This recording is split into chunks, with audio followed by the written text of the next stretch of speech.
In this video lecture, we'll talk about how memories are stored. This is the stage of information processing that happens after information is encoded. Once input has gotten in, where does it go? How does it get organized? Memory storage enables retention of this encoded information so that we can access it at a later point in time. We can break down this stage of information processing into further elements. We'll start with our sensory memory. This is the earliest stage of the storage process. This is the part of our memory that stores sensory characteristics of information immediately after we experience them so that we can continue to access them. Sensory memory is storage, but it's a very short-term storage. Sensory memory is very brief. We're talking in the realm of seconds. We have sensory memory for our different kinds of senses. For example, if you look at what's in front of you, then close your eyes, you can probably still visualize what you just saw. That ability to visualize the sensory input that you were just receiving is your sensory memory. We call our sensory memory for visual input iconic memory. We also have a sensory memory for sound. We call that echoic memory. If you've ever had somebody tell you their phone number and then repeated that to yourself in your head until you could dial it, you are using your echoic memory. Another type of sensory memory is haptic memory. That is the ability to recall physical sensations like physical touch. You might also hear people talk about eidetic memory. Eidetic memory is your memory for scenes, not just your memory for their visual elements, but your ability to recreate a scene that is in front of you in terms of all of its different sensory components. What you see, what you hear, what you smell, the temperature, everything about the experience. Your ability to recreate that sensory experience in those brief seconds immediately afterwards. There's some debate about whether eidetic memory actually exists as its own form of sensory memory, or whether it's a combination of our separate sensory memories for all of the different parts of the experience. When information is in our sensory memory, it often feels like we are re-experiencing that sense. You feel like you are hearing those sounds again, or like you can see the visual image in your mind, as though you are able to recreate those few seconds of sensory input. After things have been encoded, we keep this sensory information in our memory actively for a very brief period of time. The next stage of the memory process is working memory. Once information gets into our sensory memory, there are two things that can happen to it. This information is going to be evaluated, and information that is identified as important or relevant is going to then get processed and go into our working memory. Information that is not identified as important is going to get disregarded and will not be retained in our memory. Remember that we get all kinds of sensory information all the time. We're getting an incredibly high volume of information. Not everything that we experience will or can be processed. Once it goes through our sensory memory, a lot of information does not move on any further into the information processing system. The information that is identified as relevant moves into what we call working memory. Working memory is the system where we are actively maintaining information in our conscious awareness. If you think about the metaphor of the mind as a computer, you can think about working memory as the documents on your computer that you have open. There are lots of different files that you could access, but only some of them are open for you to be able to look at and type in at any given point in time. Your working memory is the part of your memory where information is in your active awareness. You can access this information, you can engage with it, and you can manipulate it. Similar to how we have different types of sensory memory, there are theories of working memories that suggest that we have separate working memory systems for different kinds of information. One part of our working memory system is called the phonological loop. This is our working memory for auditory information. So, as you're trying to write down notes from what I'm saying, you're maintaining that memory for this auditory information and maybe repeating that in your head so that you can access it and remember it until you're able to write it down. You also have what we call a visuospatial sketchpad. This is your working memory for visual information and spatial relationships. This memory is important for things like being able to look at a Rubik's Cube and see where the different parts are, and to keep that in your mind as you think about where to move things to figure out what to do with it. It's more long-term than your sensory memory. Instead of being just a few seconds of information, you can retain information in your working memory while you're actively engaging with it. There's one specific element of working memory that you've probably heard of called short-term memory. When we're talking about short-term memory, we're talking about a temporary storage space for sensory information. Our short-term memory is able to process a small amount of information for a short period of time. When I say a short period of time, most research suggests that our short-term memory covers about 20 seconds of information. So the information that we can keep in our conscious awareness and that we have access to and that we can manipulate is somewhere between 15 and 30 seconds worth of information. we continue with our computer metaphor, you can think of short-term memory as the files that are currently visible on your computer screen that you're looking at and accessing. This short-term memory has a limited capacity. There's some debate about exactly what the limits of this capacity are, but you might hear this described as the magic number 7 plus or minus 2. This is based on research from the 1950s and 60s during the early stages of the cognitive revolution. This research suggested that, on average, individuals can remember somewhere between 5 and 9 individual pieces of information at once. We can comfortably get up to about 7 items of information in our short-term memory. If we get more than that, we start to overload our capacity, and we don't have the storage capacity to remember more than 7 plus or minus 2 ideas in our short-term memory system at the same time. If we need to process more than 7 pieces of information, we either need to move this information into our long-term memory, or we need to figure out a strategy to increase the capacity of our short-term memory. One strategy that we can use to increase the amount of information that we can maintain in our short-term memory at a given point in time is called chunking. Chunking means organizing information into meaningful groups. Instead of remembering each individual piece of information on its own, you can remember each chunk of information. So instead of being able to remember 7 individual items, you can remember 7 groups of items. One place that you've probably encountered chunking is your memory for phone numbers.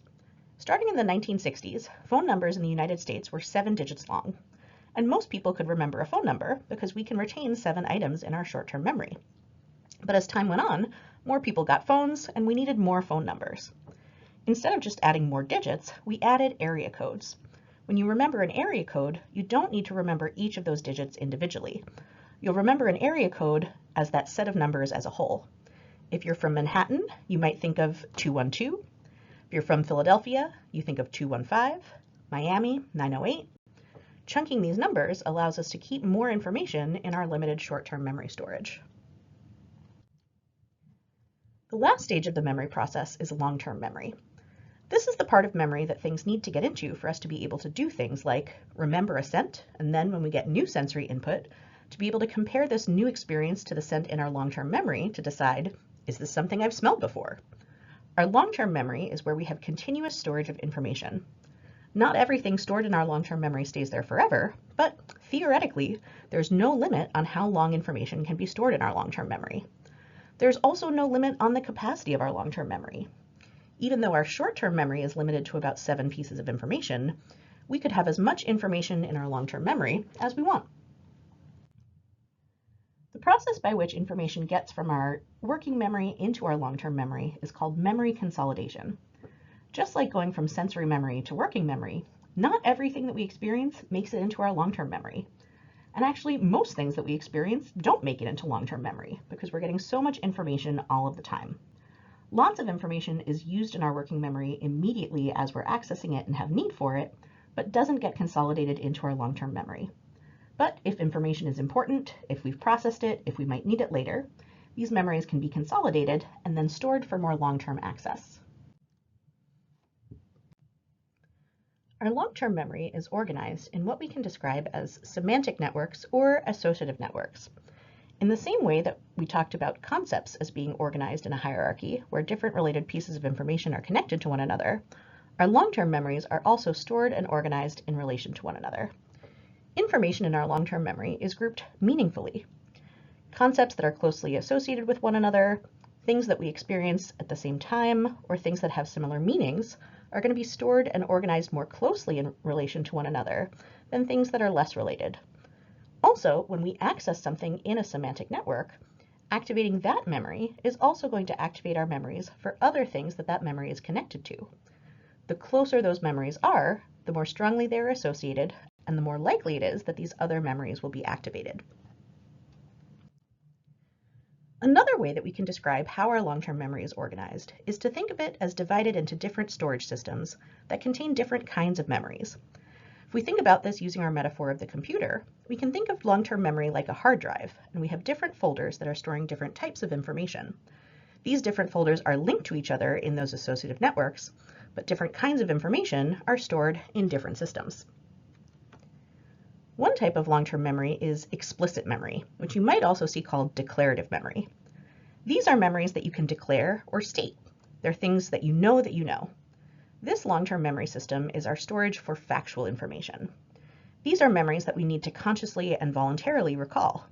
This might be things like, who was the first president of the United States? How do you say the word cat in French? What time is my meeting with this person tomorrow? It also includes our memories for experiences and our memory and knowledge of concepts and factual information.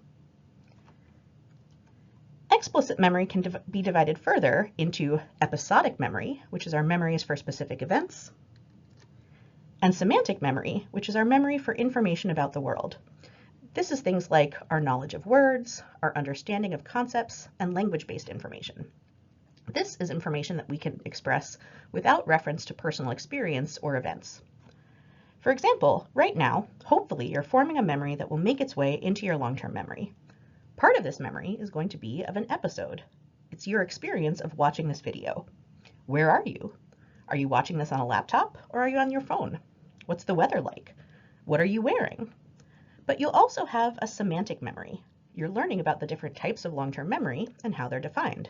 So that information, your understanding of these different terms, what they refer to, and how they're different from one another, is separate from your memory of the context and the event where you learned this information. The other type of long-term memory is implicit memory. You might also see this called non-declarative memory. These are things that we have learned but are outside of our conscious awareness. However, we see evidence for these memories through things like changes in our behavior. One really important type of implicit memory is called procedural memory. These are our memories for sets of behaviors for complex actions. For example, if you have a procedural memory for riding a bike, it has multiple components. It's how do you get on a bike? How do you maintain your balance? How do you steer? How do you stop? How do you change gears? All of these are part of your procedural memory for riding a bike. When you were first learning how to ride a bike, this wasn't yet stored in your procedural memory. If you can remember back to when you learned how to ride a bike, somebody was probably talking you through the process. Now you're going to get on the bike like this. Now this is how you're going to hold the handlebars. This is how you're going to pedal. You learn to navigate all of the different parts of that task, but then, over time, that became well learned. That memory then became an implicit memory that you don't need to consciously recall. You don't need to consciously think about the different parts of the process. We don't need to think about the steps of getting dressed in the morning or showering because these have become implicit memories that we don't need to consciously access. This isn't the only type of implicit memory. We've got lots of other kinds of non-declarative memories. For example, classically conditioned responses are evidence for implicit long-term memories. Little Albert didn't need to be able to explicitly say, I associate a fuzzy white rat with a gong making a loud sound in order to exhibit a conditioned fear response. This conditioned fear response is another example of an implicit or non-declarative memory.